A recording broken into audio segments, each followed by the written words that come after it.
You had worms that ate the styrofoam. One surfboard company has gone zero waste, and they're doing it, get this, by way of some creepy crawlers. They were gnarly, but basically they've got this bacteria in their gut that can take an inorganic material such as styrofoam and turn it organic. So they literally poop out soil.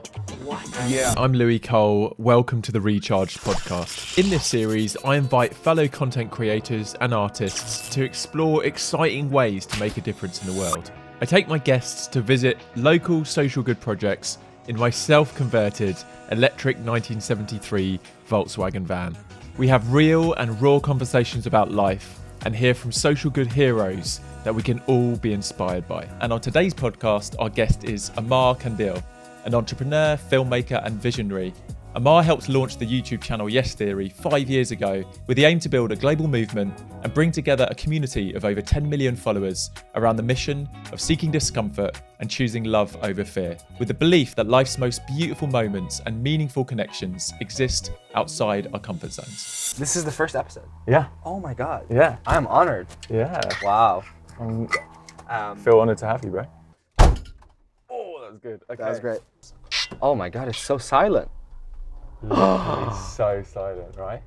Oh my God. What's the range on the battery? I think it's about 150 miles it averages. Okay, that's not bad. Thank you for having me as the first guest on your podcast. Yeah, I've been dreaming of doing a podcast in my van for a couple of years now, so it's all kind of come together. And I just thought on the way here, you're pretty familiar with this van because I had this parked at the Yes Theory house for like 2 years, broken down. Oh my God, this is the same one. Yeah.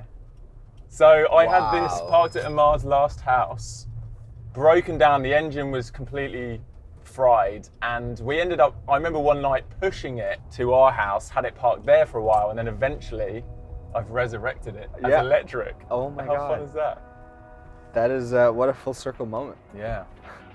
I'm such a big fan of Louis because he truly, everything he talks about when it comes to community, he actually applies in his own life, in his own circles, and what he's been able to create in Venice has been so amazing to watch. From just Jungle Brooks to the Venice Beach House, it's been so amazing to just see you be see your leadership in creating these spaces and these experiences for people that come from all over the world, wanting to also have a shot at trying this lifestyle and actually being in the pursuit of the dream. So I have so much admiration and respect for you and for what you do. Oh, I appreciate that. Of course. I think with the experience of 2020, COVID, and just everything that went down, and hopefully being at a point where we can see an end for this darkness, at least in the world opening up and people being able to travel more and just be together more. I wake up every morning wanting to prime Yes Theory to be a great access point for people to re-experience the world through community, through experiences for things to do out in the world, live events, just obsessed with the idea of how can Yes Theory be someone's way of experiencing the world in the most exciting way they ever have. Yeah, I've always loved that you dream big. It's like, I think that's what I've loved. I kind of love that about Venice. I know there's different pockets around the world, but I've found plugging in with you guys and other mutual friends in Venice, it's like everyone's dreaming big, and it's not just about building their own wealth, but it's about changing the world. Yeah. So it's the Venn diagram of like, you dream big, you have huge ambition, and it's centered around bettering the world around you rather than just accumulating your own wealth. Yeah. Cool, I think we're here.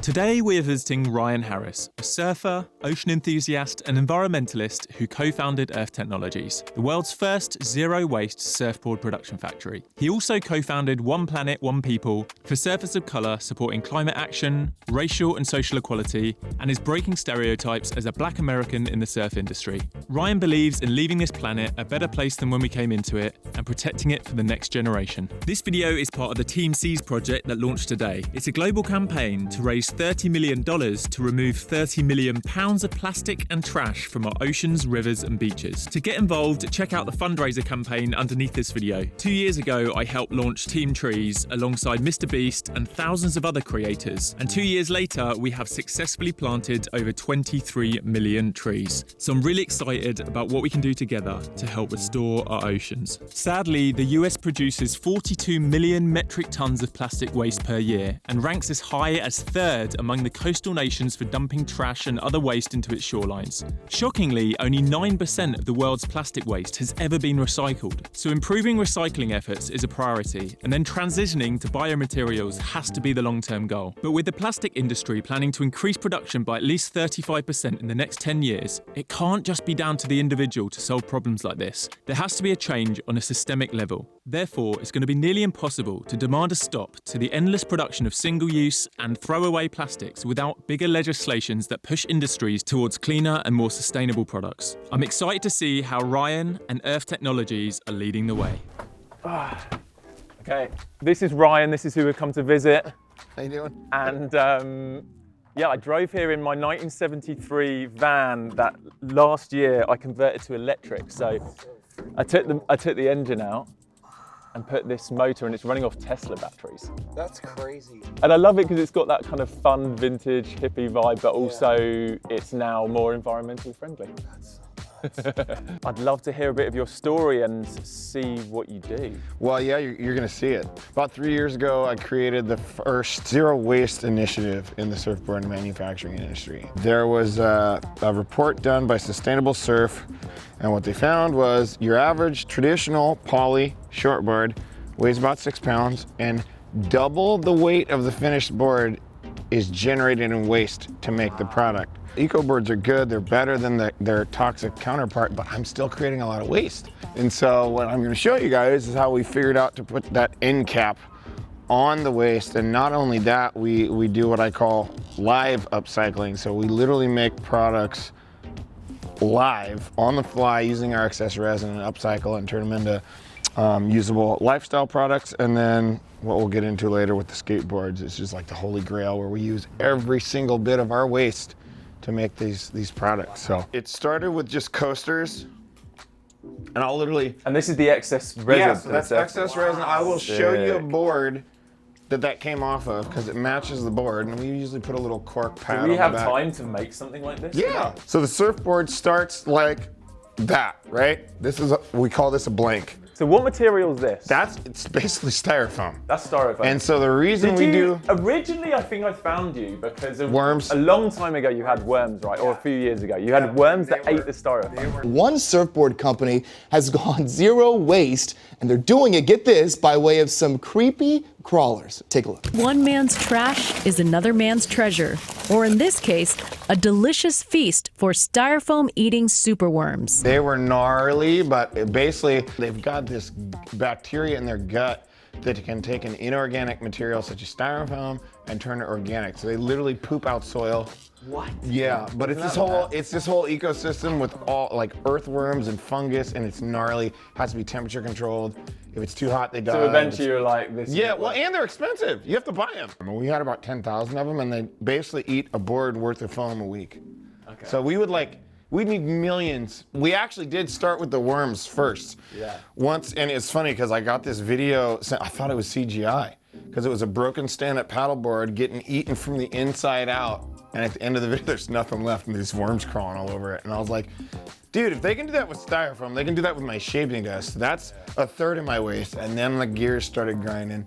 What was it that drew you to really caring about the waste that was happening? Because obviously a lot of surfers have this like relationship with the ocean where they're like, I love the ocean, but then like you were saying, it's been historically such a toxic, wasteful industry that maybe a lot of surfers aren't even aware of. The thing that's gnarly to think about is the original surfboard was an eco board because it was wooden. Yeah. There was no fiberglass, no gnarly resin. It was literally like linseed oil or coconut oil or something lacquered on a hand-shaped wooden board that was actually shaped from a fallen down tree. They didn't chop down trees, and they surfed them. And so fast forward to a couple hundred years later, you know, World War II and foam, fiberglass, right? And this toxic board that is the norm was created. So it's a way to get back to the original without using those materials. I'm constantly trying to figure out, okay, how can we do better? What's the next thing I can make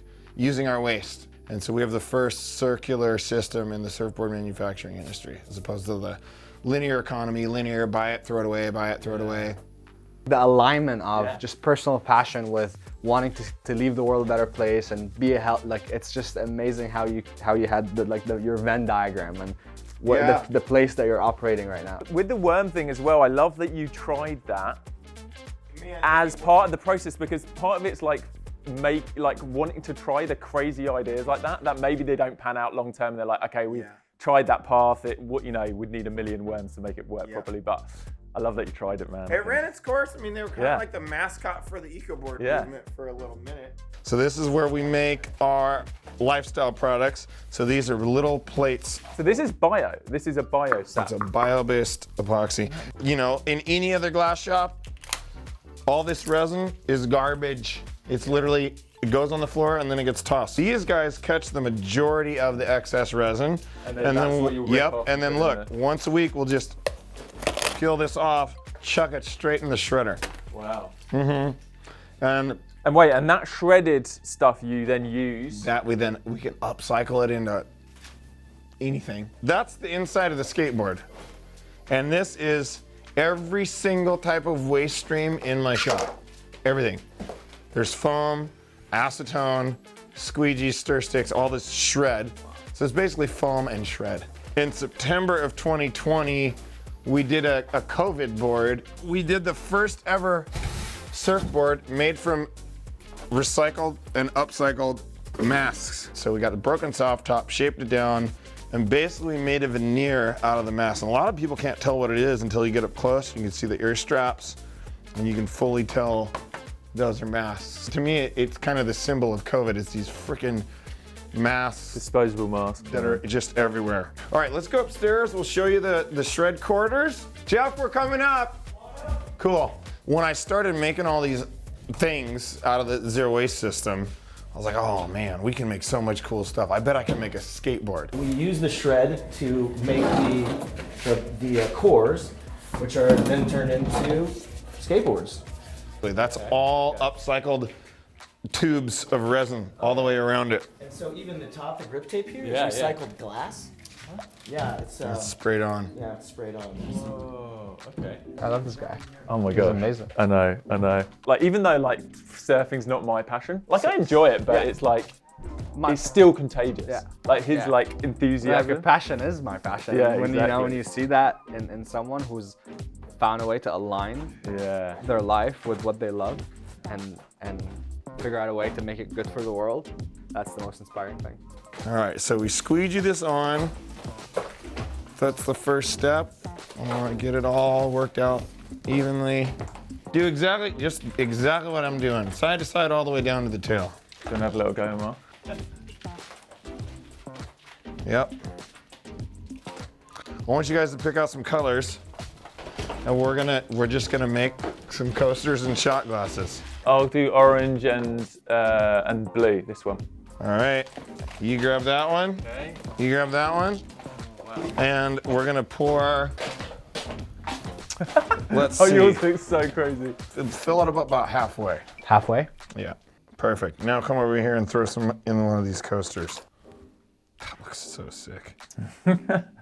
I'm just so inspired, man. Like, so inspired. How are you feeling, Ammar? I'm mind blown. I definitely want to have you back here. How we can scale the shred. You know, what we're doing here can be applied to a lot of other industries, and that's kind of the whole hope, is people see our story and figure out, oh wow, we can do that. So, pretty rad. Thank you, man. I appreciate you.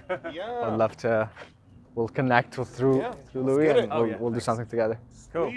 Being here and being exposed to that kind of passion, that kind of like just true commitment to sustainability makes me want to, bring that to our operation and Seek Discomfort, which, we've begun last year by sourcing just more sustainable garments, but obviously it's just one step, and in the long road ahead of striving to be just fully sustainable. Looking up to companies like Patagonia and all the companies that do great work in that space. This guy can just wake up every day being super happy that what he does doesn't really harm anyone or anything. You need to be operating in a way that actually makes you feel like your net contribution to the world is positive. Like the more you align your lifestyle with your values, the more you're just gonna get more out of life, because you're gonna actually be able to be present with these moments and be out enjoying nature, knowing that you are contributing to protecting it rather than, you know, being a part of the problem. The vast majority of people would say they want to make the world a better place. And then,